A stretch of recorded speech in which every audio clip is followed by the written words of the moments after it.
Сега вместо и аз да съм на тази лодка, ще гледам отстрани, тъй като вчера ви разказах, че паднах лошо и се оказа, че съм си счупила крака. И се замислих, защо ми се случва това?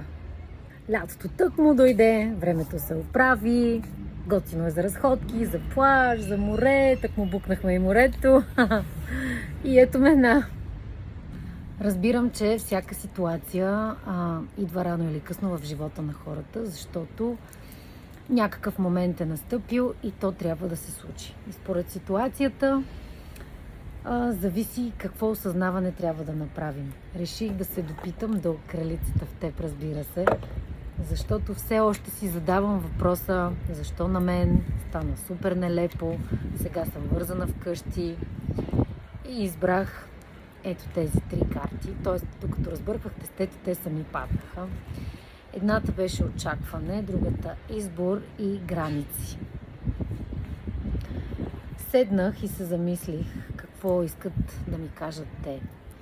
Очакване, да, очаквах да ми дойде някакъв момент, в който да мога да седна спокойно, да си пиша нещата, които ми трябват към проекта и към трансформиращата система Кралицата в теб. Така или иначе съм започнала да работя в следващия проект, който се казва Огънят в теб. Ето го. Но все не ми оставаше време, ежедневието, работата, други неща, случки, събития и така нататък. И уж съм свободна, имам някакво време, оказа се, че сама не си го давам. И ето сега очакваното време дойде, макар и по този начин. Сега карта 2 е избор. Как ще избера да прекарам този период? Така, доста време ще ми се наложи да съм с гипс и да не си движа крака изобщо, защото иначе казаха, че може да се наложи операция и така нататък. Няма да влизам в подробности, но както казах, мисля, че всяка ситуация, макар и лоша, привидно, има и нещо добро. Ще си позволя да се отпусна и сега е момента да позволя да избегна от всички роли, за които си говорихме, майка, домакиня, слугиня, съпруга и така нататък. И ще позволя на всички хора около мен, любимите ми, най-близките ми, както и приятелите ми, да се погрижат за мен. Сега аз съм кралицата, сега аз имам възможността и привилегията да казвам направи това, донеси това, имам нужда от това, моля те, свърши еди какво си за мен, дори просто донеси ми това, защото аз реално сама не мога. Така че аз избирам да се чувствам различно, избирам да видя положителното, избирам да се възползвам от това ценно време, дадено ми такова, каквото аз иначе сама не бих си дала към този момент. И последната карта, граници, е, да, в момента аз наистина съм ограничена. Не мога да ходя като хората, не мога да излизам, лишена съм от свободата ми да правя това, което ми харесва, или бих желала към този момент да съм навънка, да се забавлявам и така нататък.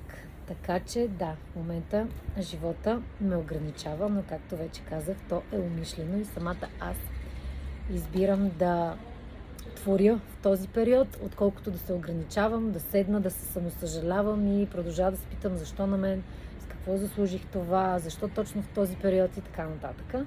И искам да ви кажа, че дори това, че съм с гипс, няма да ме спре да се случи събитието на Лъвският портал 8.8, в който ще имаме възможност да се срещнем на живо тук в Велинград, в хотел Камена от 6:30 вечерта, 8 август още веднъж, с всяка една дама, която пожела да присъства и за която аз съм благодарна за доверието, любопитството към нещата, които правя. Това е моето първо представяне на живо и аз съм много щастлива.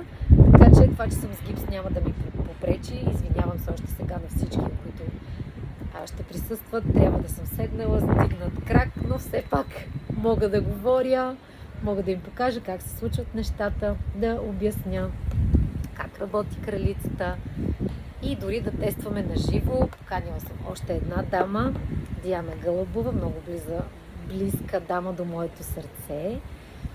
С нея ще водим практики, в които ще можем да пуснем старото, да освободим всичко от нас, да отворим вратата за изобилието, което този портал ще ни донесе.